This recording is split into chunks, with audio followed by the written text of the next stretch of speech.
Go for the poles and the pools. Go for the oohs and the ahs. Go for the bubbles and the bubbly. Go for the story and the stories. Go for the win. Go to Ocean Casino Resort. Book your trip at theoceanac.com.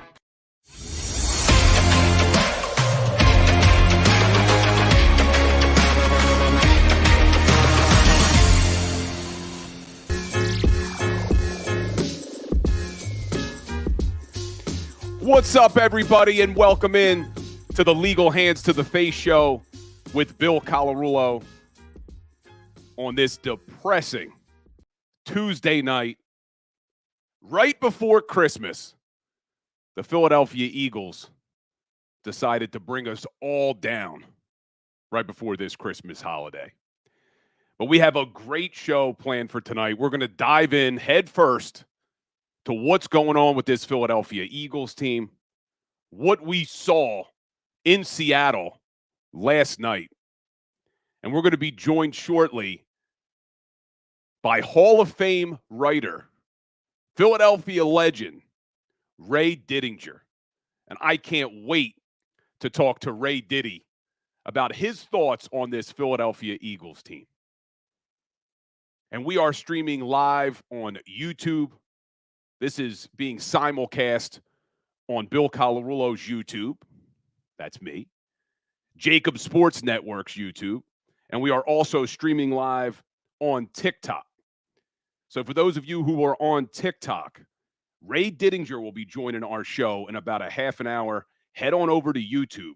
Follow me on YouTube. You can get it through the link tree or look for Bill Colarulo, because you're not going to get Ray Diddy on TikTok. We'll be ending the live stream when we bring on Ray Diddy. But I see all my Legal Hands to the Face crew checking in. Let's get a little roll call in the chat from everybody. I see Xavier Spencer, Steve Rufo checking in. And we're going to upload the audio once this show is over to all your favorite podcast platforms. So if you're listening to this on the podcast, leave us a review. Goes a long way to helping us reach more Eagles fans. If you guys are here for the live show, hit that like button. Make sure you're subscribed to Bill Colarulo and Legal Hands to the Face Sports Talk on YouTube. Make sure you're subscribed to the JAKIB Sports Network. And make sure you're following me on all your social media platforms. But let's jump right in to this debacle in Seattle on Monday Night Football. 20-17. And I want to get into who's to blame for what we are seeing with this Philadelphia Eagles team. But before we do, and I said this after the Dallas Cowboys game, that we were not overreacting to just 2 games with how they got dominated by the Cowboys and then how they got dominated the week before that against the 49ers. And I've had a lot of people reaching out to me on this show, on the Philly Sports Power Hour show that I also host for JAKIB Sports, on my Instagram channel, saying, you're overreacting. It's only 2 games. The Cowboys had 10 days rest. The 49ers had 10 days rest. This team's still 10-3. Well, what's our excuse now? This team has been trying to tell us who they were all season long, and we ignored it because we kept focusing on the fact that they were finding ways to win football games. But this team has struggled all season. You look at that defense, they sit in the bottom of almost every single category.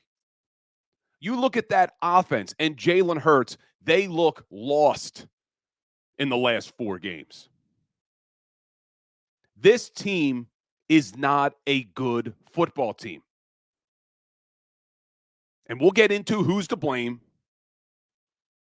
We'll get into what I think the problems are. But this is not an overreaction to only 3 games. We're going on 14 games now. this team trying to tell us who they were. Last night in Seattle, they let a backup quarterback in Drew Lock go 10 plays, 92 yards in a minute and seconds to score the game-winning touchdown. And on that drive, Drew Lock didn't target our rookies. He wasn't going after Eli Ricks and Keely Ringo and Sidney Brown. He was going after James Bradbury. All-pro corner, James Bradbury. And James Bradbury gets absolutely toasted on that last touchdown by Jackson Smith-Njigba. And you look at James Bradbury on that last drive, he was targeted 4 times. He gave up 4 catches for 87 yards and a touchdown.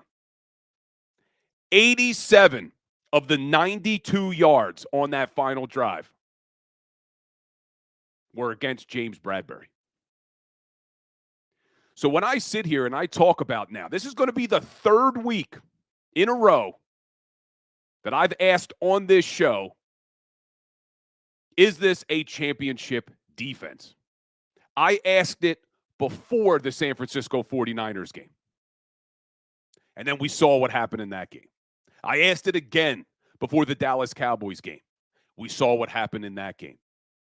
I asked it again last week on this show before the Seattle Seahawks game. And that was before the Eagles announced, or Jay Glazer reported, that they moved on from Sean Desai as your defensive coordinator. And to me, Sean Desai was the scapegoat on that defense. I don't think Sean Desai was doing a great job.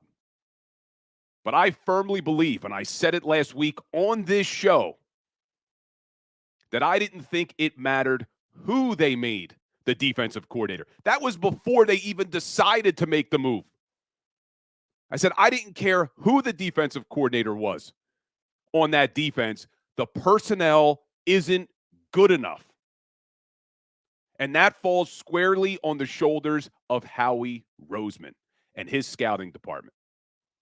And if you guys tuned in last week for the show, I went through all the defensive draft picks of Howie Roseman over the last 4 years.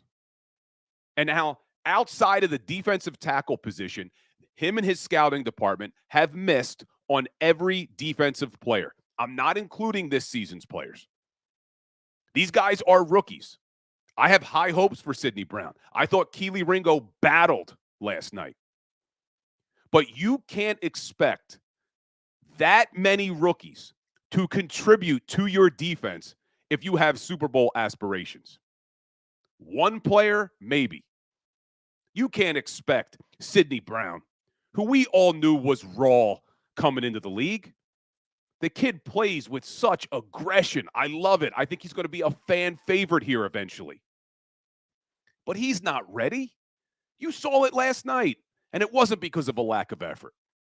The kid tries, throws his body around, plays with reckless abandon. But he needs to learn a little bit.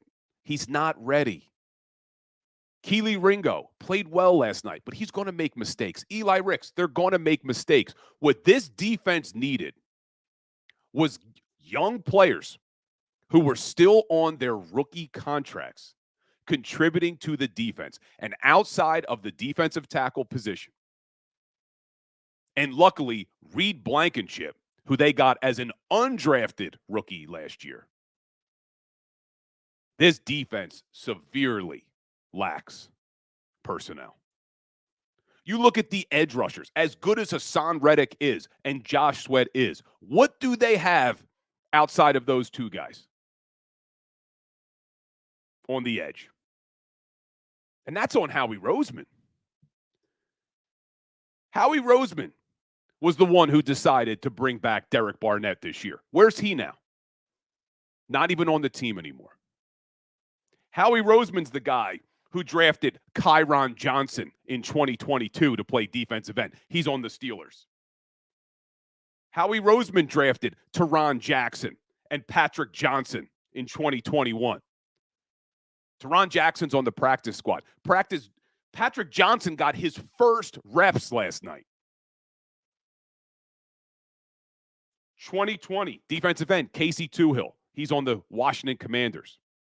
They have not drafted a defensive end that is contributing to this defense since 2018 in Josh Sweat. This personnel falls squarely on the shoulders of Howie Roseman. He neglected the linebacker position.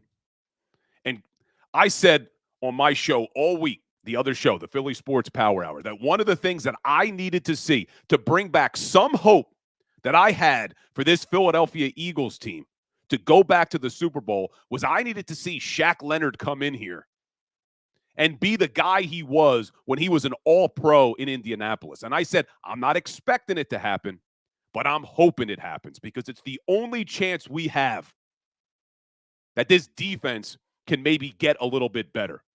Changing defensive coordinators isn't going to do anything. And I don't want to hear that the defense looked a little better last night. They were playing one of the worst offenses in the NFL with a backup quarterback. Of course they should have looked better. And when the game was on the line, they couldn't stop him. And if you looked at Shaq Leonard in the limited reps he played last night, he is nowhere near the same guy he was before the injuries. You're seeing why the Indianapolis Colts let him go. This is on Howie Roseman. Neglected the linebacker position, neglected the other safety position next to Reed Blankenship, tried to make Terrell Edmonds or Justin Evans the guy. Well, Terrell Edmonds is gone. Justin Evans is on IR, so they had a trade for Kevin Byard. He's not the same guy he was. And then Howie Roseman's the guy who decided not to pay the linebackers, not to pay Marcus Epps, but to bring back James Bradbury. And I have people telling me today they need to trade James Bradbury. They need to cut James Bradbury. Do you know if they get rid of James Bradbury, he carries a $17 million dead cap number next year?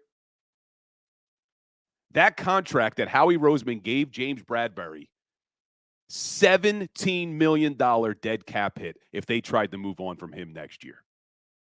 That is on Howie Roseman. And I tweeted out today that this Philadelphia Eagles organization decides to move on from Sean Desai as the defensive coordinator when they severely lack personnel on the defensive side of the ball. But yet you look at that offense that is loaded with talent, loaded with personnel, and they don't make a single change to the offensive coordinator, to the play calling. And that offense looks so disjointed, man. Looks like it has no rhythm, no creativity. And I'm not absolving Jalen Hurts. Jalen Hurts needs to play better. You can't throw 2 interceptions against the Seattle Seahawks last night. Jalen Hurts now leads the NFL in turnovers with 17. He's tied with Josh Allen and Josh Dobbs with 17 turnovers. But the problem that I see, and again, I am not absolving Jalen Hurts, but the problem that I see is the mindset that Nick Sirianni and Brian Johnson preach on the offensive side of the football. You look at the decisions that Jalen Hurts made last night in throwing both of those interceptions. The first one, there's about 8 minutes left. Philadelphia Eagles have the ball over midfield. They're picking up momentum. They're driving on this Seahawks team. They're running the ball effectively. And they decide to take a deep shot to Quez Watkins. Before I even get into the mindset of the offense, let's talk about how asinine that is to throw a deep ball to Quez Watkins. This guy hasn't done a damn thing but be involved in drops, fumbles, turnovers. I can't tell you the last time Quez Watkins had a big catch. Can you? If you're here in the chat, tell me the last time Quez Watkins had a big catch. But yet they continue to roll out Quez Watkins. I've been saying it all summer that I wanted to see them upgrade that wide receiver 3 position. When Quez Watkins got hurt and Olamide Zaccheaus stepped in, you saw a guy. Is Olamide Zaccheaus an all-pro? No. Is he a Pro Bowler? No. But has he made big plays for this team when called upon? Yes. A lot more than Quez Watkins has. But yet last night, Quez Watkins plays 52% of the offensive snaps. 36 times Quez Watkins was on the field. Do you know how many times Olamide Zaccheaus was on the field? 5. And I'm sick and tired of hearing that Quez Watkins opens things up for the offense. Did he open things up for the offense last night?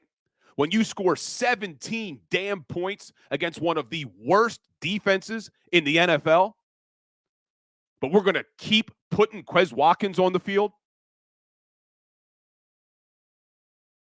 And I digress, because what I'm talking about is the mindset of those big plays. The Philadelphia Eagles and Jalen Hurts and that offense don't play situational football. At that point in the game, with 8 minutes left across midfield, as you're driving the ball effectively against the Seattle Seahawks, why are you taking that shot? Was it pass interference? Sure, could have been called. Quez Watkins, first of all, didn't battle for the ball, doesn't sell the PI, should be fighting for that football. At the very least, you don't let the guy intercept it. But that's a whole other story with Quez Watkins. What I'm talking about now is the mindset of this offense, the lack of awareness with situational football. And that comes from Nick Sirianni and Brian Johnson and Jalen Hurts. And let's just go back to week 4 against the Washington Commanders, a game the Philadelphia Eagles had to win in overtime. And I know you all remember why that game had to go to overtime. Because Jalen Hurts decided to throw a deep ball to A.J. Brown for a touchdown. Worked out that they scored a touchdown. But situationally, anyone that knew football looked at that play and said, why would they do that? They've now given the Washington Commanders the ball back and an opportunity to tie the game. And that's exactly what happened. And if Riverboat Ron was truly Riverboat Ron, they would have gone for 2 and won that game. But after the game, when Nick Sirianni was asked about it, he said he's never going to fault his guys for taking a shot deep, because that is their philosophy. They are all about the big play. And you saw it again in this game to Quez Watkins, and then you saw it again at the end of the game when they only needed 15 yards. 15 yards to get into field goal range for the most clutch kicker in the NFL with Jake Elliott. But instead, they take a deep shot to A.J. Brown. And A.J. Brown confirmed on Twitter today, which is a whole other problem we're dealing with now with this culture and this team finding the need to battle with fans and analysts on Twitter. You got Kenny Gainwell texting guys from the locker room earlier in the season. You got Darius Slay retweeting Seth Joyner, retweeting Dan Sileo on the JAKIB Sports Network. Now you got A.J. Brown retweeting somebody about that play, saying that that was the designed play call, that ball was supposed to go deep to A.J. Brown, which means that's coming from Brian Johnson, because that's their philosophy. And how did that work out for us yesterday? And if you go back and watch that play, you got Kenny Gainwell open, you got Devontae Smith open. And that's why I'm not absolving Jalen Hurts. He needs to be better with the football.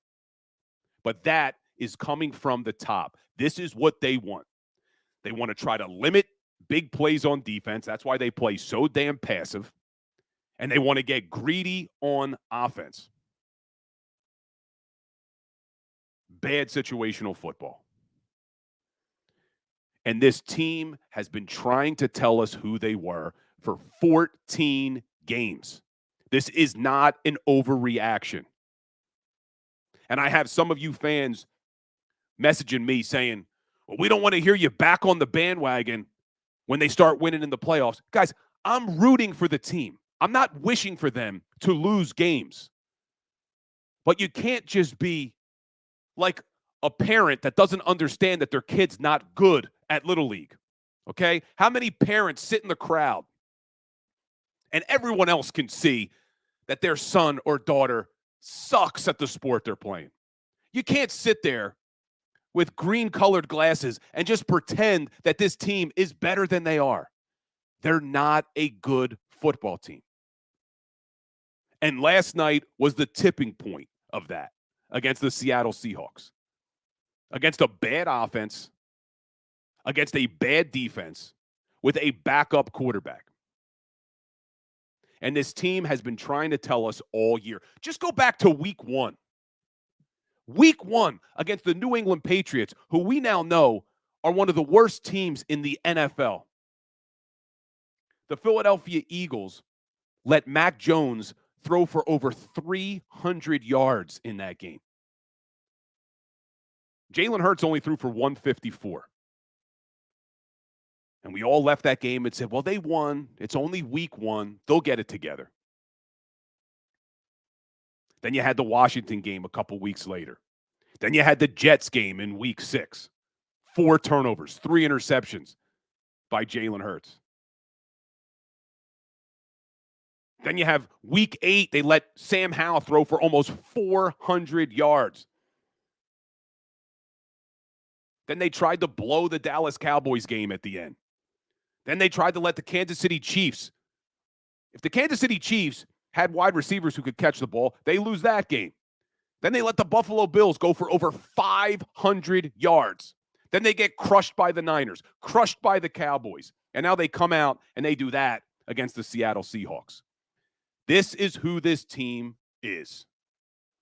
And I see people in the chat talking about Frank Reich and should they bring in Frank Reich. I think it's too late in the season at this point to bring in a new coach to try to fix this offense. But Nick Sirianni has to do something. And the problem now that you're starting to see is that one of the things that Nick Sirianni has always been touted for, and I've always talked about Nick Sirianni in a positive light when referring to the culture that he has brought to this Eagles team and organization. With Nick Sirianni and Jalen Hurts and this veteran leadership group that this team has, as how good this culture is. Well, now you're starting to see cracks in the foundation of that culture. Last week, on this JAKIB Sports channel, on our post-game show, Derek Gunn reported that a player in the locker room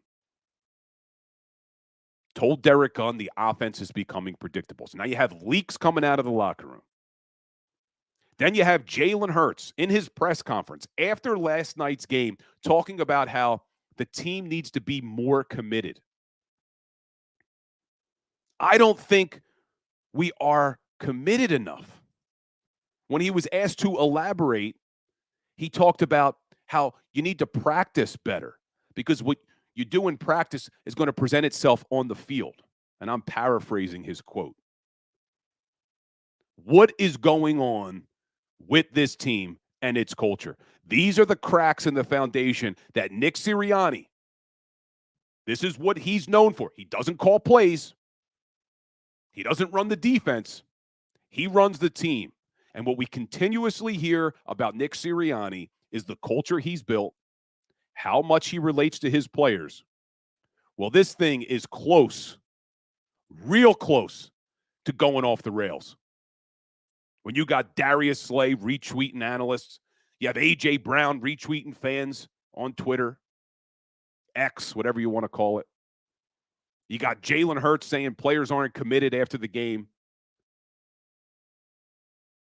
You have Christian McCaffrey on Monday Night Football with the Mannings calling out the Eagles' plays before they even run them.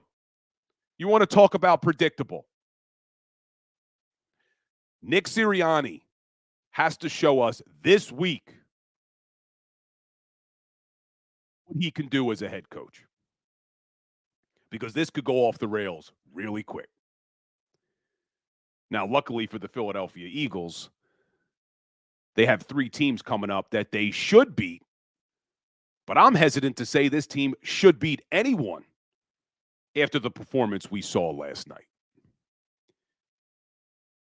But when we come back, guys, I want to talk to Ray Dittinger to get his opinion on what is going on with this Eagles team, what is going on with Jalen Hurts, what's going on with that defense, the report on Sunday morning from Jay Glazer that they changed defensive play callers, all this stuff that's going on with this team. We're not used to seeing this type of stuff under Nick Sirianni and Jalen Hurts.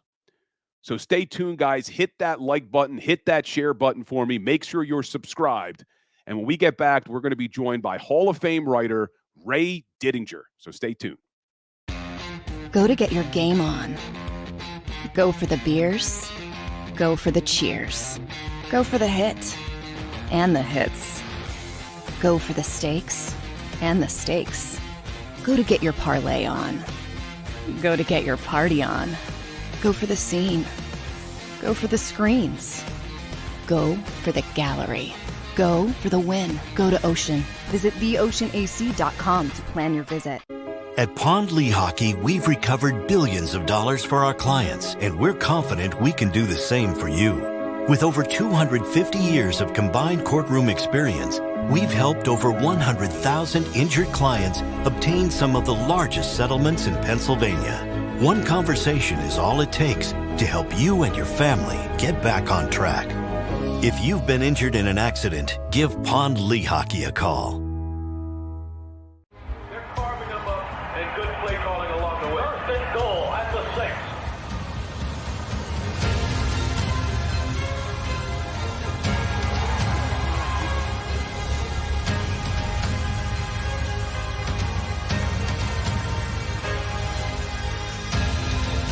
Field of life, First Trust Bank is there for you. Champions on 3. 1, 2, 3. Because Philadelphia dreams deserve a Philadelphia bank.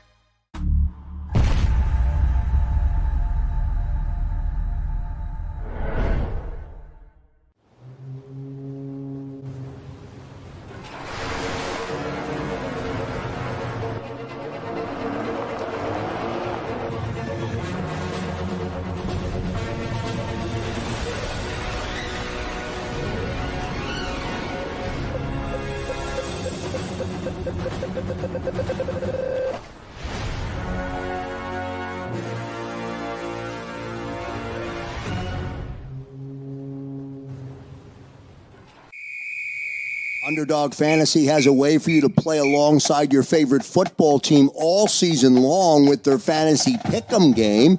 You pick between 2 to 5 players, select whether they'll go higher or lower on one of their stats, then do what you usually do on a Sunday, watch the games. You can win up to 20 times your money in a single game by going 5 for 5. It's a fantasy game, and the Sports Betting Show wants you to get involved. Go to UnderdogFantasy.com. When you sign up, use the promo code WIN, and Underdog will double your first deposit up to $100. That's UnderdogFantasy.com. Use the promo code WIN.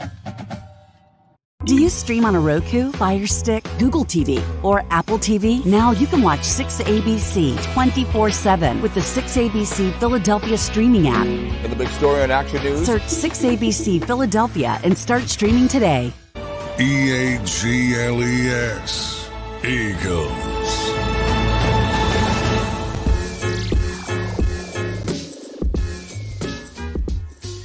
What's up, everybody, and welcome back in to the Legal Hands to the Face show with Bill Colarulo on this depressing Tuesday in December, only a few days from Christmas, and reality is setting in that this Philadelphia Eagles team is not the team we were all hoping that they would be. And there is a lot to unpack, not only with that Seattle Seahawks game, but everything that's going on with this organization. So I want to bring in Pro Football Hall of Fame writer, Philadelphia legend, the one and only Ray Didinger. What's up, Ray? Hello, Bill. How are you? I've been better, Ray. I've been better. It's crazy. The last time you were on the show was following the Philadelphia Eagles win over the Dallas Cowboys. And at the time, I believe they were 9-1. And we were talking about, man, we're a spoiled fan base. We're complaining about this team, even though they're 9-1. But it looks as if they've been trying to tell us who they are all season, and they were just trying to find ways to win. But there were problems with this team if we looked. What are you seeing, Ray? Oh, yeah, I think you're right. One of the things I've said all along, even when they were 9-1, 10-1, and yeah, there wasn't really a game in there where you would have said that they put together 4 really good quarters, where they just dominated a team for 4 quarters. What you heard, the one theme that ran throughout all of those games was, if you heard it once, you heard it 20 times. It was, well, it wasn't pretty, but we found a way to win. And week after week after week. But there were still things that you saw that you just said, they're just not clicking. They're just not, they're finding ways to win. That's good. But there's just something missing here. A lot of it was on defense. They were giving up way too many third downs. They were giving up way too many big plays in the passing game. We knew that. But they had some personnel issues in the secondary that kind of made it, you kind of understood it.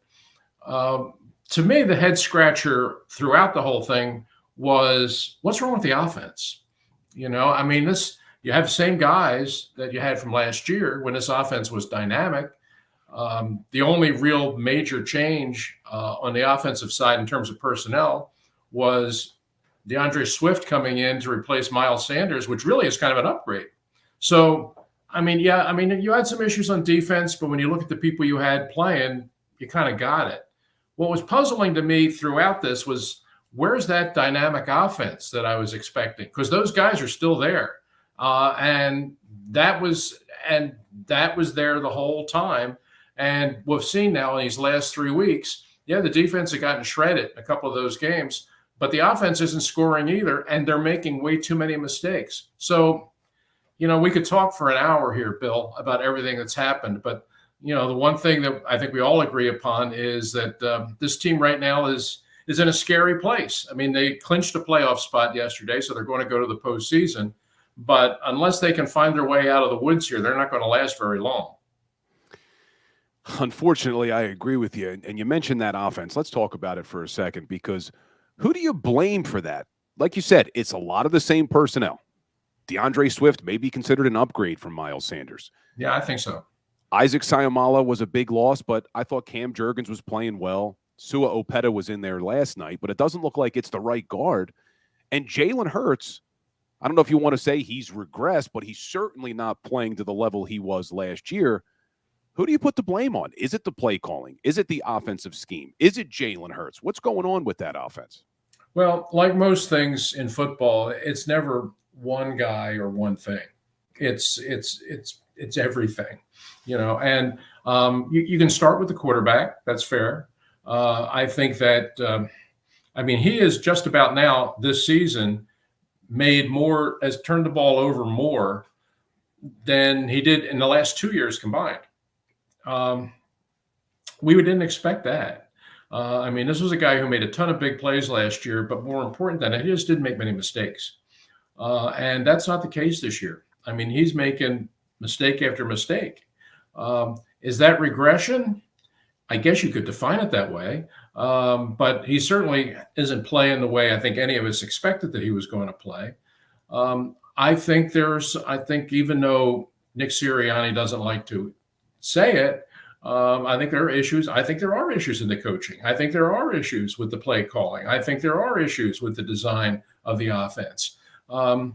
Shane Steichen was a really good coach. He got hired by the Indianapolis Colts for a reason. This offense that he drew up last year and that he really kind of orchestrated was really good. It was prolific week in and week out. They were moving the ball, they were making plays, they were scoring points, and they weren't making mistakes. Not true this year. And if you see what he's done since he's gone to Indianapolis, you look at that offense, the way they're playing. He's playing with a backup quarterback. He lost his rookie quarterback who looked like he was off to a good start. They haven't missed a beat. They plugged Gardner Minshew in there, and they've continued to win. They'll get to go to the playoffs. And a lot of it is just you look at them and you say, man, they're a well-coached team. Well, that guy was coaching Philadelphia last year. So I think that's a factor too. The personnel is the same, but there just isn't the same kind of fluidity. There isn't the same kind of coherence in the offense. They're an offense that kind of just lurch from play to play now. And way too often they stop themselves with costly mistakes. And I talked a little bit before you joined the show about situational football. And this Eagles organization, especially under Nick Sirianni, have always talked about the big play. And yesterday we saw them take two chances, really, that I thought were unnecessary risks. The one to Quez Watkins with about 8 minutes left, and then the one at the end of the game to A.J. Brown when you only needed 15 yards. Right. Do you agree with me that is basically what Nick Sirianni wants, though, is that is their mentality, is try to take the big play? Because I also mentioned, Ray, if we go all the way back to the Washington game when they went for the big play, instead of doing the smarter thing, which was running out the clock, kicking the game-winning field goal, and ending the game, they scored quickly. Sirianni said after the game, hey, I'm never going to fault our guys for taking a shot. Well, came back to haunt us a little bit yesterday. Yeah, we talked about that Washington game and that decision there. Just wasn't smart. It just wasn't smart. You saw a real smart play in the game last night, even though the Eagles wound up losing it, when DeAndre Swift is running the ball on that last series and goes down inbounds to keep the clock running. That's when you talk about smart football, situational football, that's the kind of play you're talking about. And I do think there is a tendency philosophically within the offense to think big play, and perhaps to a fault. Everybody gets hung up on the analytics stuff, and I don't know if you can just define it purely as analytics. But if you hear Nick at his press conferences, he's talking all the time about big plays. And in the National Football League, games are won with big plays. And I think sometimes that mentality gets you in trouble. There were occasions yesterday, and you put your finger right on two of them, where Jalen Hurts is going for the big play, and there's no way you can tell me it's the smart play. Just not. The ball he's forcing down the field at the end of the game to A.J. Brown, he's got a receiver, he's got Kenny Gainwell just wide open in a situation where all you really need to do is get 12, maybe 15 yards, and you're in field goal range for Jake Elliott. And here you are going for the whole ball of wax, shooting it down the field. Not smart. And the play with Quez Watkins, you're going to lay that ball up there for Quez Watkins, who hasn't made a play in 2 years. In that situation, with you leading the game, you're controlling the ball, why would you do something like that? That's just poor judgment. And is it partly a coaching thing, or do you lay it on the quarterback? I think at this point in his career, you got to give some of the blame to Jalen Hurts. I know he was not playing at 100% last night. I know he wasn't feeling well, and that was pretty obvious throughout the game. But there's, you got to. There's an old expression that Don Shula used to use, where he said, "If you're hurt, you don't play, but if you play, you're not hurt." So if you're subpar and you're playing, then let's not try and make that an excuse. If you're really that hurt, then you shouldn't be out there. If you're out there, then you got to play like you're able to play. And last night, Hurts did not play well, and he made a couple of big mistakes that were large contributing factors to the Eagles losing a game that they absolutely should have won. I agree with you 100%, man. And it's been frustrating all year. And a lot of people are starting to say, I get it in the chat every day on my other show. I'm getting it here now. Ray, do you think Frank Reich would help this year? And, my mentality on it is I think it's a little bit late in the season to be bringing in Frank Reich.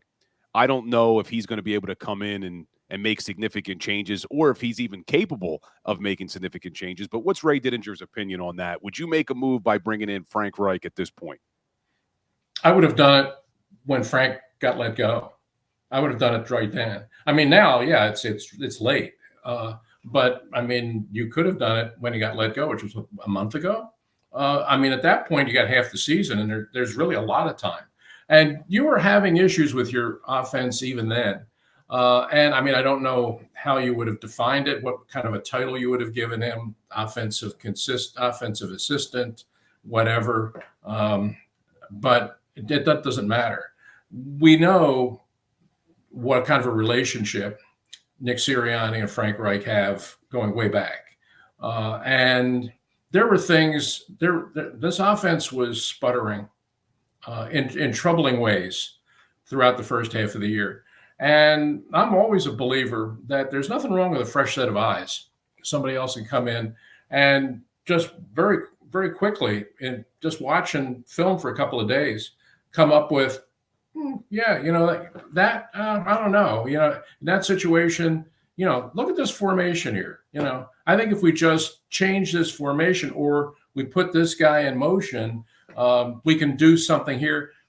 Might be something that, I mean, I've got 20 coaches here, but another guy with the experience of a Frank Reich could come in from the outside with a different view of things and not rewrite the playbook, but bring a couple of new ideas that all of a sudden would be kind of like, bing, wow, I hadn't thought of that. I think it was worth doing, especially, look, if he was a total stranger, was a guy that had no relationship with any of these coaches or familiarity with the organization, and nobody really knew how he fit or whatnot, then maybe, okay, probably that's a stretch. But you got a guy like Frank Reich, and who has a history in that building, and a guy who, without question, helped you win a Super Bowl a couple years ago, and on top of that, has a long-standing relationship and a respectful one with your head coach.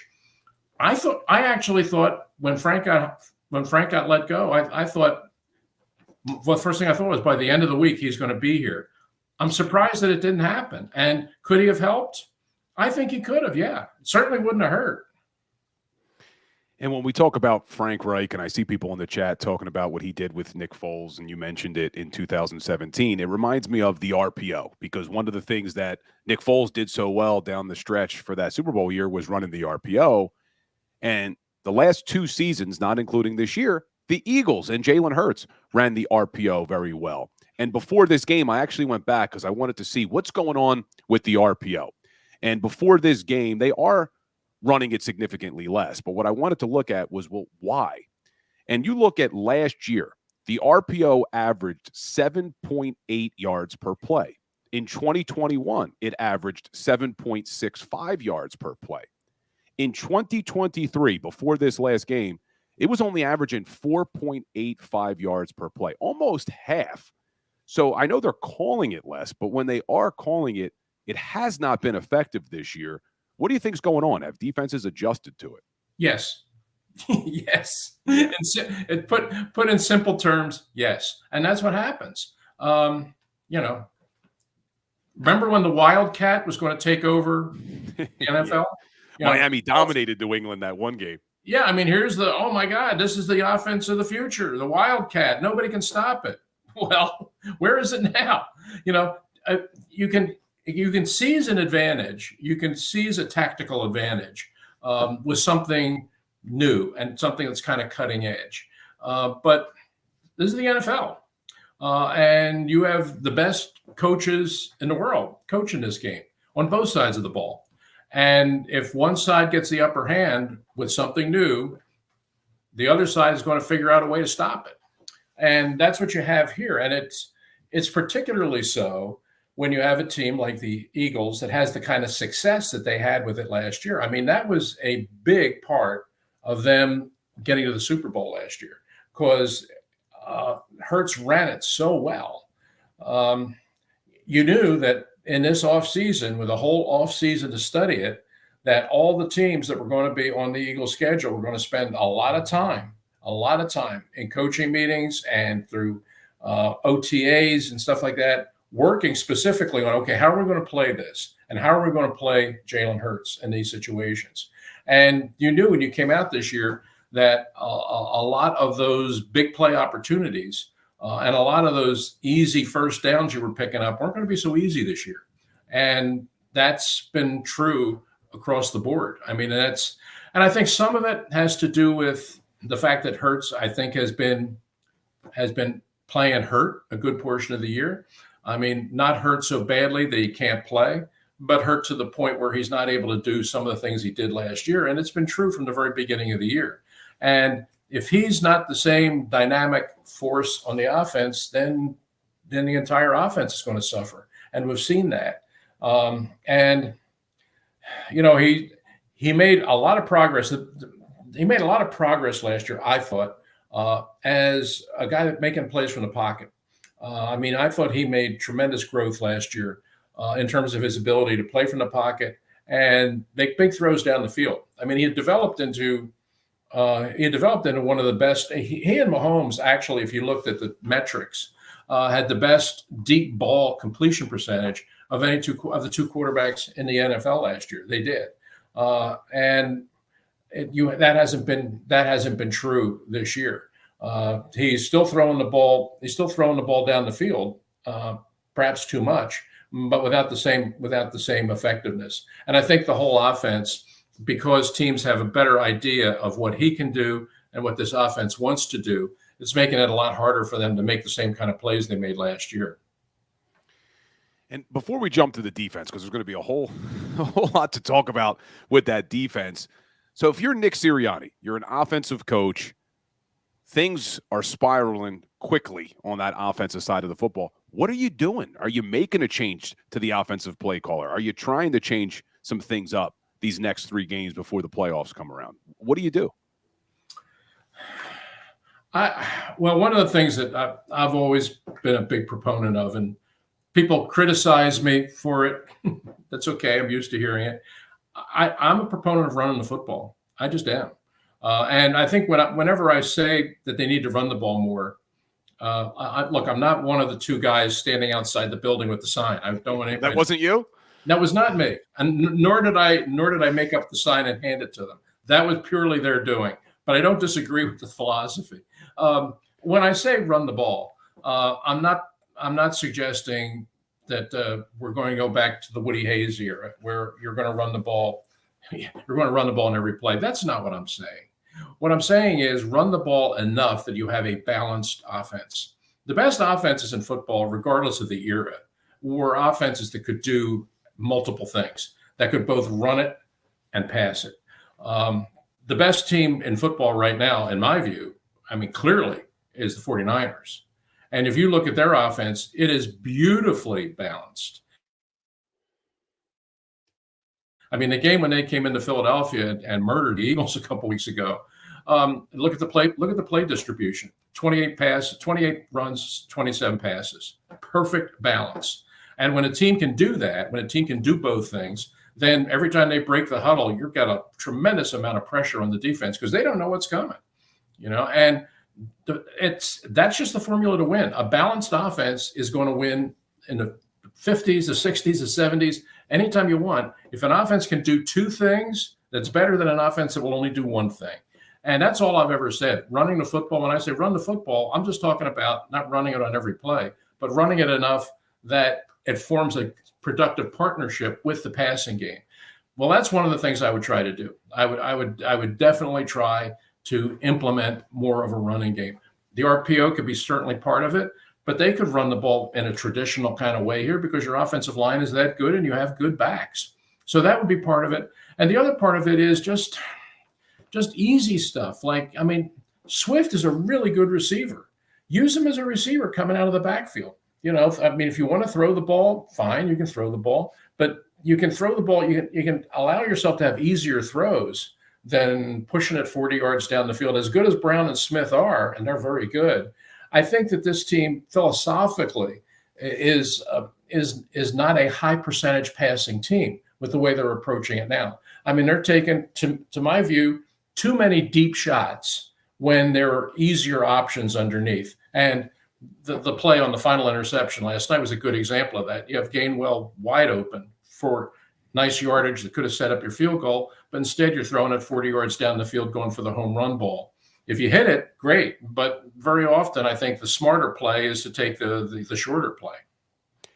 And the offense, when they are methodical going down the field, they look so good. Look at the first drive last night against Seattle. 15 plays. They ran it 10 times, threw it 5. They were balanced. And you talk about running the football, Ray.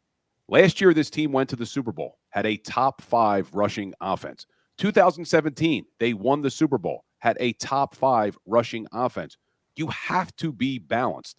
And I agree with you. We're not saying don't throw the ball at all. But right. one of the things we were asking for right before the Dallas game was to be balanced. They weren't. Look what Buffalo did to Dallas. They ran the ball 49 times and dominated the line of scrimmage against the Dallas Cowboys. Right. But this team doesn't want to do it. And when you say philosophically, do you think that is Nick Sirianni, or is this coming from, because we've all heard the stories, Jeffrey Lurie doesn't want a team that doesn't throw the ball a lot? You think there's any truth to that? Oh, yeah, I think there's truth to that. I think that, and I don't think Jeff makes any secret of the fact that that's he really believes that this era of football is all about throwing the ball and scoring points and making big plays. I don't think Jeff thinks that the era of steel curtain football is coming back, that you're going to be winning games 6-3, that teams are going to be scoring a lot of points. And I understand it in the sense that that's certainly the direction of the pro game. Certainly the rules of the way the rules are in the league right now, it all favors the passing game. I mean, everything is sort of geared towards that. But I really believe that a balanced offense is the better way to go. And if you just watch the 49ers week in and week out, and you watch the way how the running game sets up the passing game and the passing game sets up the running game, and the way Kyle Shanahan orchestrates all that. And look, I know they have great players. I mean, it helps when you have skill position players like Kittles and McCaffrey and Ayuk and Samuel. It really helps if you have those guys running it. But a big part of it is just the design of it and the ability of one phase of the offense to supplement the other. I mean, I think they've hit on a real sweet spot with that offense right now. And that's part of the reason why right now I would say they're the odds-on favorite to win the whole thing. Yeah, it's hard to argue with. Well, we've been talking a lot about the offense, and we haven't even gotten to the defense yet. And there's a ton to talk about on the defense. First, let's go back to Sunday morning. Well, I guess we should go back even further to Tuesday, when Nick Sirianni was asked at his press conference, are you considering making any changes to the coaching staff on defense? He says no, and then goes on to even say, we have a lot of faith in Sean Desai. That's why then corrects himself, that's why I hired him. And then a report comes out on Sunday morning from Jay Glazer. They're making a change. That's now been confirmed. Have you seen anything like this that late in the season to the defensive side of the ball? We've seen offensive coaches sometimes take back play calling, but I don't remember seeing a defensive coordinator demoted like that this late in the season. I can't think of one offhand. But yeah, we have seen offensive coaches have a change, not on that side of the ball. I think that especially when the head coach isn't a defensive coach. If the head coach was a defensive coach, he said, hey, I'm going to take back the defense. That's understandable. Sirianni lets you know he's not the defensive coach. He's an offensive coach. No. So that's why it was so surprising to see them do it this late. Yeah, I think that there was some speculation, shall we say, from people suggesting that this decision came down from above. That Nick's answer when he was said, are you thinking about making any changes in the coaching at this point? And Nick very quickly said no. And then all of a sudden, it turns out that there is going to be a big change. That some people have speculated that, they see the hands of Jeffrey Lurie and Howie Roseman here, that they pulled Nick Sirianni aside and said, no, you will be making a change in the coaching staff. I don't really see that. And I think if you listen to Nick's answers last night, when people finally had the chance to ask him about it, Nick's answer last night made sense to me when he said, "Look, when I said that to you guys, if I'm going to make a change," he said, "if I'm going to make a change, if I have something to tell the players, I want to tell them first before I tell you guys." So I think he's right about that, and I understand that a coach would feel that way. So to me, that kind of explains the timing of how this went down. In other words, Sirianni on Monday is addressing the media. The question comes up. He hasn't had a chance to talk to the team yet because they're not going to be there until the next day. So he hasn't had a chance to tell them. But in his own mind, I think on his own mind, Monday morning, that his mind was made up that he was going to make the change and he was going to take the play calling away from Sean and give it to Matt. I think he already had that in his mind. He goes in and meets the press. He's asked the question, and now he doesn't want to come out and say it and then have the players hear about it later. He wants to tell the players first. Understandable. But I think it's not like, no, he didn't want to do it. He said he wasn't going to do it. Then he was forced to do it.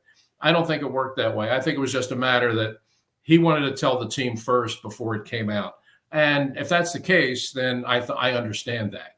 I also understand the decision to do it because the way the defense was playing, they were getting shredded,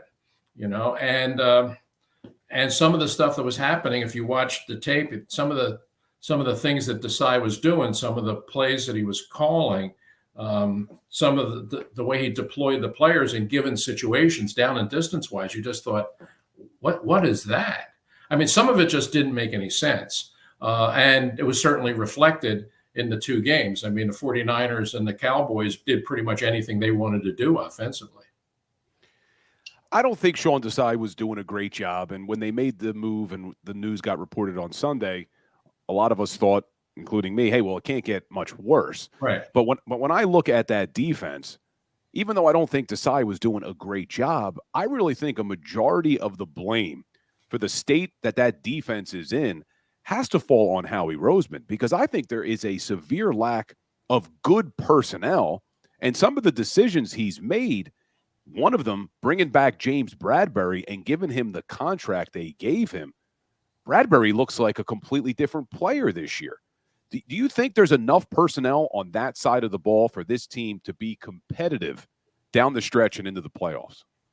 No, they're short on players at linebacker and in the secondary. I think that's fair to say. They have good players on the defensive line, and you would expect that given the pedigree of those guys and what you're paying them. That's what you built the defense around, was the defensive line. Not a bad idea, but you need something behind that. The linebackers certainly aren't the answer. And in the secondary, I mean, they were hoping to get another good year out of Bradbury and Slay. But I think what you've seen is a significant drop off in both of them. I years ago, a football coach, an old Eagles coach, said to me that in the NFL, defensive backs age in dog years. That once a guy gets to the other side of 70, even though you think calendar says he's only 1 year older, maybe in terms of his playing speed, he's 7 years older. It happens like that. Guys can lose it that fast. And you've certainly seen it with Bradbury. And Slay, not as dramatically, but, how many teams out there right now in the NFL are playing with 2 30-year-old cornerbacks? Not many. And when you talk about all the spread formations you see in today's league and all the speed that you see in receivers, to be playing with right now 3 of your starters in the secondary are all in their 30s. I don't think there's any secondary in the league that's older than this. And a lot of weeks they play like it. And that kind of gets back to what I was saying earlier in the show, Bill, was, I kind of understand a little bit of the problems with the defense, because I look at the personnel and I say, their personnel, they got issues with personnel. They just do. A linebacker and safety, and the linebacker and secondary, they get the personnel just isn't good enough, in my view. So I kind of understand that. I understand the drop off there. The offense to me is the harder one to figure out, because you're looking at the players and you're saying, well, these are the same guys from last year, and they're not performing either. But defensively, yeah, I know Desai. People say he's been sort of made the fall guy here and given the blame, and there's some truth to that. I mean, he's playing with not a great hand a lot of weeks, but there are a lot of things that he did just in terms of tactics out there and down-to-down play calling and assignments, assignment football that just was failing. And I think that Sirianni felt that they needed to make a change, and I can't say that he was wrong about that. And I think a lot of Philadelphia Eagles fans were hoping that with the change that Matt Patricia was going to blitz more. Fans love blitz, blitz, blitz. Well, watching the game last night, didn't feel like they blitzed a lot. And the Pro Football Focus numbers just came out, and man, they didn't blitz a lot at all. They only blitzed 2 times last night, 5.7% of the pass plays. Now, that is significantly lower. Sean Desai, I think, was blitzing about 20% of the time, which is pretty average in the NFL in today's world. But to only blitz a backup quarterback, Drew Lock, 5% of the time, two blitzes on only 2 dropbacks, it's a little light, don't you think? Yeah, I think so. I mean, I'm not quite in the Wink Martindale school where you send a house on every play. I think you have to be judicious about it and be smart about it. But I think you have to do it. And one of the things about Desai that I found troubling was the fact that I thought in the way that he deployed his pass rush, I thought he just made it way too easy for teams to double team Jalen Carter. Yeah. He's your best pass rusher. Ain't no question about that. He's really good. And he's the best thing you got in terms of trying to get to the quarterback, even more so than Reddick, because he's got it coming up the middle. But the defensive coordinator, if you're the defensive coordinator, you have to try and scheme ways to get him off the double team. You can't make it easy for teams to get a double on him right away. That's not his job. It's the defensive coordinator's job to the old expression, put him in the best position to succeed. If you're leaving him in a situation where he's going to be doubled every time the ball's snapped, then you're not doing your job as a coach. And I just never thought that one of the things I would have tried to do from week to week is try to find ways that I can free him up. Either if you're going to rush, even if you're going to go to a 5-man front where he's only going to be accountable for one blocker, or if you're going to loop him or stun him or do something to get him off of that. But way too many times he was just lining up and he had the center and the guard just collapse on him. And, you're putting your best pass rusher in kind of a no-win situation. And over the last 6 weeks or so, you saw his numbers go down as a result of that. Well, that's, some of that, maybe he's beginning to wear down, the rookie wall, maybe that's part of it. But the other part of it is the defensive coordinator. You got to figure out ways, okay, they're bottling him up. I got to figure out ways to free him up. And I just didn't think he did that.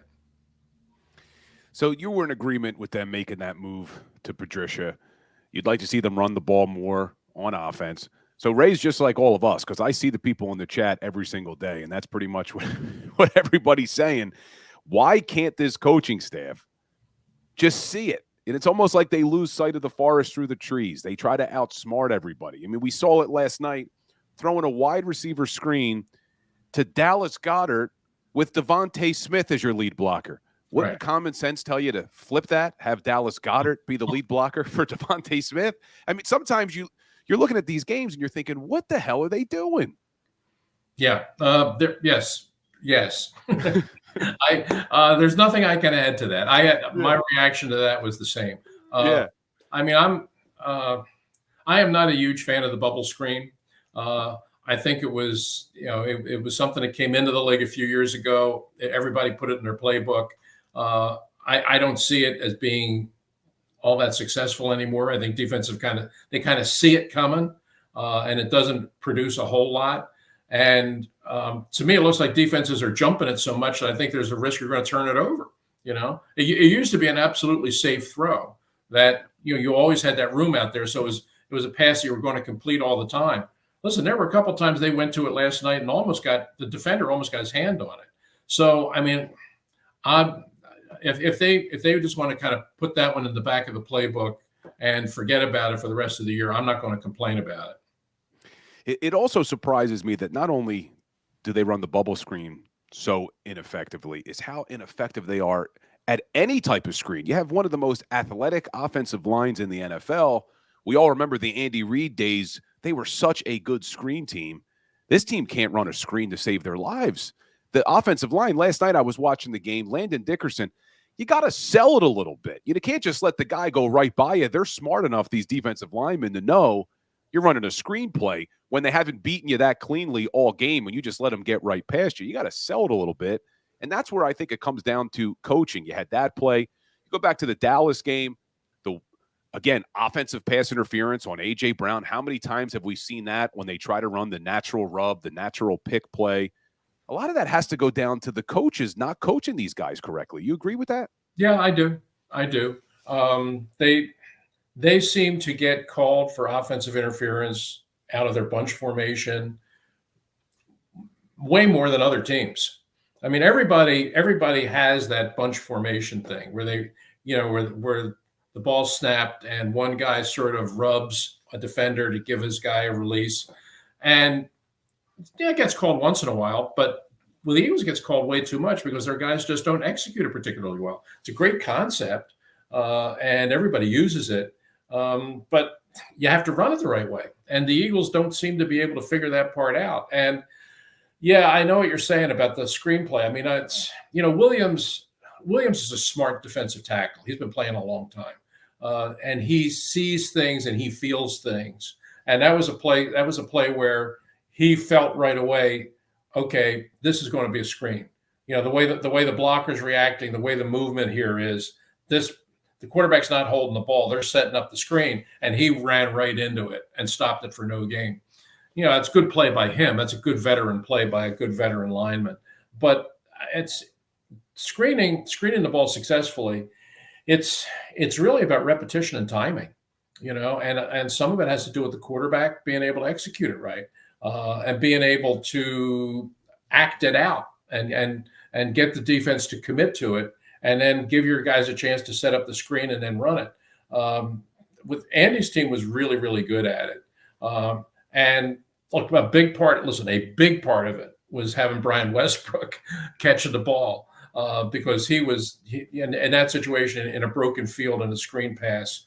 Westbrook was about as good as it gets doing that. But it was also a part of it was they knew that was a big part of their offense. They practiced it all the time, and they executed it really, really well in big situations. Even though everybody knew they were going to run it, they were still able to turn it into big plays. Right now, with these guys, they just haven't been able to do that. I got one more question for you, Ray, and then I'll let you out the door. I apologize. I think we kept you a little long tonight, but so good talking to you. There's been a lot of people today going as far as calling Jalen Hurts Jalen Wentz, comparing him to Carson Wentz after that 2017 season, what you saw from him in the 18 and 19 season, and then in 2020. Do you see Jalen Hurts not being able to get back to the MVP form he was last year, or is he just going through a little bit of a rut right now? I think the latter. I'm not surprised that people are saying that, because, I mean, you look at the situation, signs the big contract.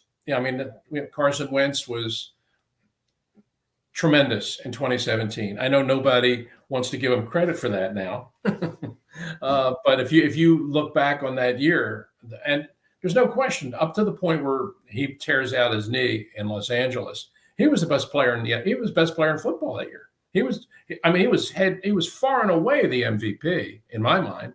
And he got that team a record that got them home field advantage and had a heck of a lot to do with them winning the Super Bowl. All of that's true. Well, then, he gets the big contract, and then all of a sudden everything starts spiraling down from that. Now you got Jalen Hurts, kind of the same thing. You could make a case for him as the MVP last year, takes the team to the Super Bowl, comes up just short, gets a new contract, comes back this year, and clearly regressing. Do I see the parallel there? I can see where people would say that. I don't feel it. I think a lot of what happened with Carson Wentz had to do with the injuries they had to play through. And a lot of it just had to do with his own mental approach and his own loss of confidence.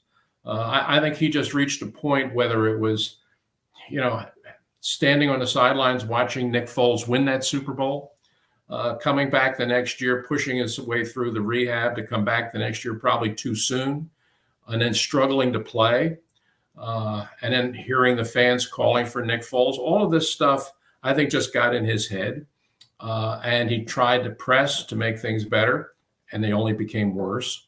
And in the process, Nick, I think that Carson, for the first time in his life, lost confidence in Carson Wentz. And if you're a quarterback in the NFL and you lose your confidence, you can't win. You can't play. You can't win.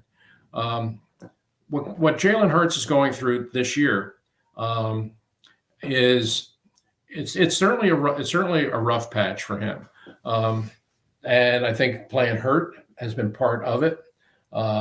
Is he over trying? I think a little bit, trying to force things, maybe more so than last year, and making mistakes. But I don't think. I'm just trying to interpret my view of the guy. I just don't see him as a guy that's going to lose confidence in himself. I think he's going to get frustrated, and you're seeing that. But I don't think he's going to get to the point where Carson was, where I just don't think Carson, when he was out there, just didn't trust his own ability to play and make plays. I think he lost that.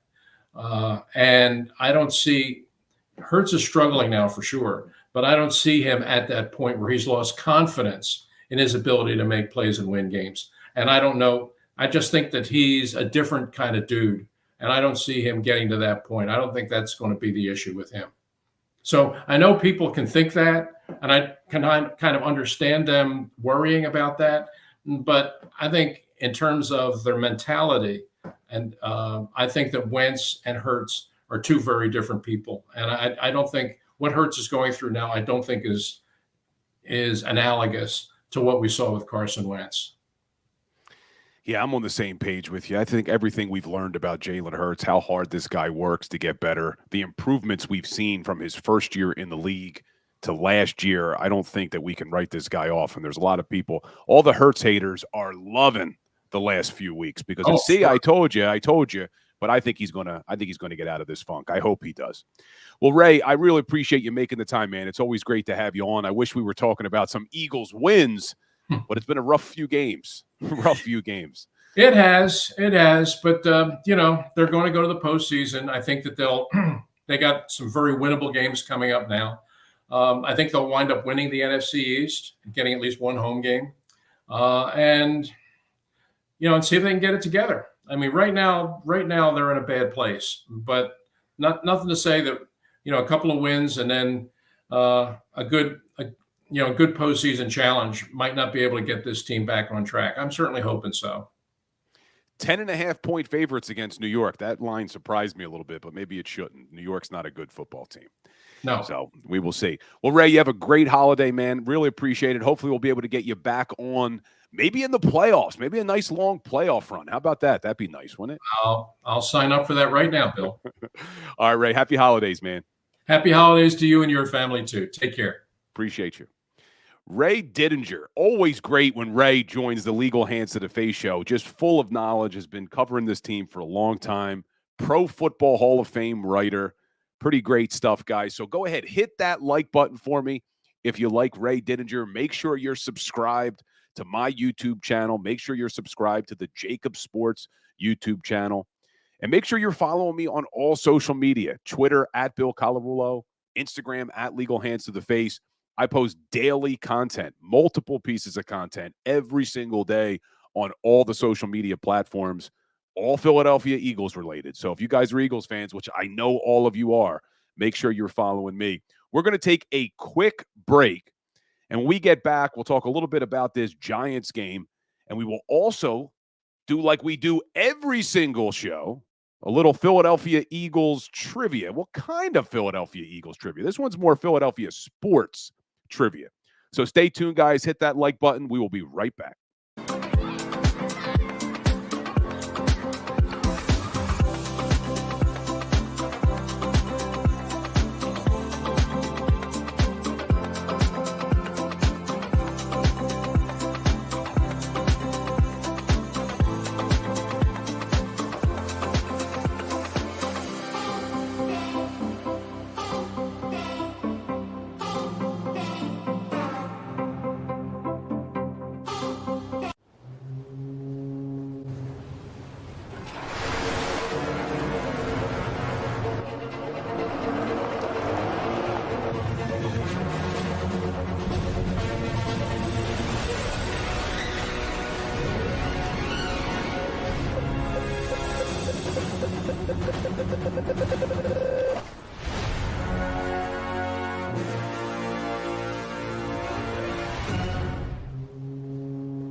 Any professional sports coach will tell you there's no substitution for preparation. At Malamut & Associates, that is a tenet by which we live.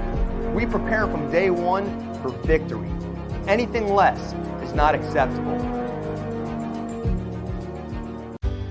Go passionately. Go fearlessly. Go confidently. Go Birds! Go confidently towards your goals with First Trust, Philly's hometown bank for nearly 90 years, and the official bank of the Philadelphia Eagles. We're focused on getting you over the goal line. So go with conviction, go with trust, Go Birds! and go forward with us by your side. First Trust Bank, the official bank of Philadelphia dreams. Oh, and go Birds. Underdog Fantasy has a way for you to play alongside your favorite football team all season long with their Fantasy Pick'em game. You pick between 2 to 5 players, select whether they'll go higher or lower on one of their stats, then do what you usually do on a Sunday, watch the games. You can win up to 20 times your money in a single game by going 5 for 5. It's a fantasy game, and the Sports Betting Show wants you to get involved. Go to UnderdogFantasy.com. When you sign up, use the promo code WIN, and Underdog will double your first deposit up to $100. That's UnderdogFantasy.com. Use the promo code WIN.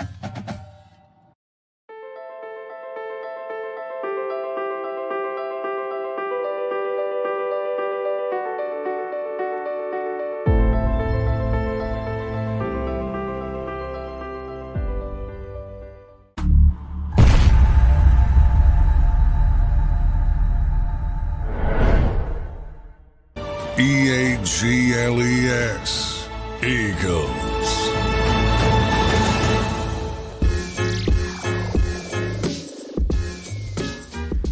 What's up, everybody, and welcome back in to the Legal Hands to the Face show. Appreciate all you guys spending this 90 minutes with me. We usually do this show on Monday nights, but obviously couldn't do it last night with that Monday night football game. I can guarantee you this show would have been more entertaining than what we watched in Seattle, though. But we always do this show the day after the Philadelphia Eagles. So this coming week, Philadelphia Eagles play on Christmas Day against Tommy DeVito and the New York Giants. In fact, some of you guys may have seen the story about Tommy DeVito's agent making that deal with the pizza place in North Jersey. But they didn't have anything in writing. There was no contract. So then after Tommy DeVito got a little bit more publicity, the agent went back to the pizza place and tried to double the price. Well, my college quarterback, one of my best buddies from college, was my quarterback in college, was kind of involved in that.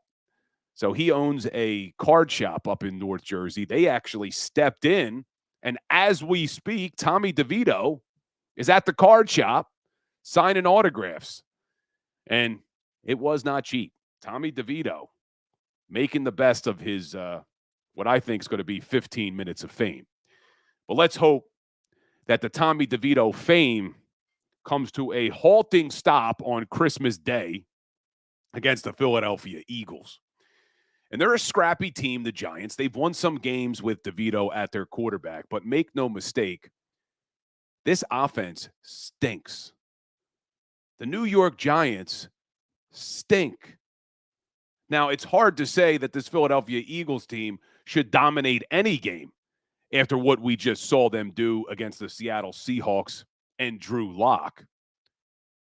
But if I'm going to give them any benefit of the doubt, we know Seattle's a tough place to play. But this is a game at Lincoln Financial Field. I said to Ray, the Eagles were 10.5-point favorites. I'm looking at DraftKings right now. They are 11.5-point favorites on Christmas Day against Tommy DeVito and the New York Giants. So this would be a week for them to get everything right. But I said that last week, talking about the Seattle Seahawks because they had such a bad defense and such a bad offense. But you look at this Giants team, and they are literally in the bottom of almost every single offensive category, almost every single defensive category. Now, you heard Ray Didinger earlier on the show mention Wink Martindale. Wink Martindale is the defensive coordinator for the New York Giants, and he loves to bring the blitz. In fact, I believe they may blitz more than any team in the league. Second most in the league. Only the Minnesota Vikings blitz more than the New York Giants. The New York Giants blitz 42% of pass plays. 42%. And you heard me mention to Ray, Philadelphia Eagles were averaging under Sean Desai about 20%, 22%. Matt Patricia blitzed 5% of the time in that game against Drew Lock. That surprises me. It doesn't surprise me because when you were watching the game, you could feel they weren't bringing the blitz a lot. But you're going up against a backup quarterback in Drew Lock. Why aren't you bringing a little bit more pressure? You're not getting there with your front four. Why aren't you bringing a little bit more pressure? That surprises me. Now, part of the reason could be because Matt Patricia doesn't have any faith in his secondary, which you can't blame him for that. Because, guys, you know, when you blitz, when you bring more than 4 players, you're going to have less players in coverage. And I see Big Chris. Good point, Big Chris. I talked about this on my Philadelphia Sports Power Hour show today, the Philly Sports Power Hour that runs every day, 10 to 11 right here on JAKIB. I talked about this play that Patricia had Reddick drop in coverage on 3rd and 10. I did not like that. Now, I know Matt Patricia may be trying to change some things up, but you take your best pass rusher and you drop him into coverage instead of having him try to blitz the quarterback, try to rush the quarterback. Did not like that decision at all. So I'm all for trying to change things up, but don't take your best pass rusher out of the pass rush. But guys, like we do every single show, I'm going to give you a little bit of Philadelphia sports trivia. Now, this was my Today in Sports History today on the Philly Sports Power Hour. So for those of you who don't know or don't watch it, every day, Monday through Friday, 10 to 11, right here on the JAKIB Sports Network, we do the Philly Sports Power Hour. We talk a majority of Eagles talk, but we also talk Sixers. Been talking about our Fly guys. Now's the time to turn back to your Flyers, man. This team's got a good team. We talk some Flyers. We talk some Phillies, all Philly sports. We had Mark Farzetta on the show today. I'll have Kayla Santiago tomorrow. Dave Spadaro, Eagles Insider, will be joining the show on Thursday. So make sure you guys check that out as well. But every day I end with a Today in Sports History. And it just so happened that today in sports history is also a Philly sports question, Philly sports trivia. So if you were on the Philly Sports Power Hour, don't comment in the chat. But today, December 19th, 1926, a Philadelphia sports team won its first and only championship. Do you know what Philadelphia sports team on December 19th, 1926 won its first and only championship? Give you guys a few minutes in the chat. And if you were on the Philly Sports Power Hour, don't cheat and don't be Googling. I know Steve Rufo in the chat loves to Google and cheat on these questions. No Googling. But make sure, guys, while we're waiting, look at that. We don't even have to wait for the answer. John D. comes right out of the gate with the answer. Frankfurt Yellow Jackets. Who remembers the Frankfurt Yellow Jackets? Probably nobody here in the chat. But what you do remember are those hideous blue and yellow jerseys that the Eagles wore a few years back with Donovan McNabb and Kevin Curtis and Brian Westbrook. I actually have one of those jerseys because I was working for the Philadelphia Eagles at the time. And as a Christmas present, they gave us those jerseys with the number 75 on it because it was the 75th anniversary of the team.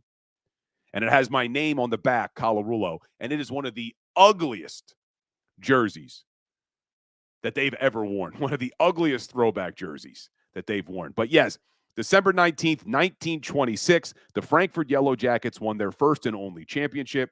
They had 14 wins that year. And back then, they didn't have a championship game. They just awarded the championship to the team with the most wins and the best record. Now, interestingly, that 14 wins was the most wins that any NFL team had for 58 years until the 1984 San Francisco 49ers, that'll make our Niners fans happy, went 15-1 in 1984. So, Frankfurt Yellow Jackets, look them up, look up their history. 1931 was their last year in operation. But guys, I appreciate all of you being here in the chat. I can't say that enough. Love that you spend this 90 minutes with me every night after the games. And be sure to check out the Philly Sports Power Hour. We do a great hour show every day. Like I told you, we have some great guests. So make sure you're subscribed to JAKIB. And again, just a reminder, guys, if you're listening to the audio and you made it through this whole 90-minute podcast on the audio, leave me a review. Leave me a review on your podcast platform. If you're here on YouTube and you wouldn't mind heading over to the podcast platforms, subscribe to the podcast, leave me a review. It really helps us reach some more Eagles fans. And make sure you're following me on all social media platforms. Engage, comment, send me DMs. Let me know things you want to talk about. I always am putting up polls on Instagram for you guys to vote on. So really do appreciate it. In fact, we have another minute here.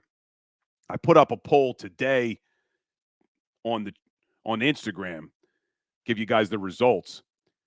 So I asked, this Eagles team is 3 options: not a good team, just going through a tough stretch, or I don't know. And the votes came in. 43% say this Eagles team is not a good team. 29% said they're just going through a rough stretch. And 28% said, I don't know. Not a good sign, guys. Not a good sign. But this was my best one. Should there be a change to the offensive play calling? Are you ready for this one? 99% of you guys said yes. 99% said yes, they should make a change to the play caller. Interesting stuff, guys. Be sure to follow. Make sure you're hitting that like button on the way out. Appreciate all of you. It's going to be a tough time to say it, but I say it every single show when we end it. Go Birds. Go for the pulls and the pools. Go for the oohs and the Oz. Go for the bubbles and the bubbly. Go for the story and the stories. Go for the win. Go to Ocean Casino Resort. Book your trip at theoceanac.com.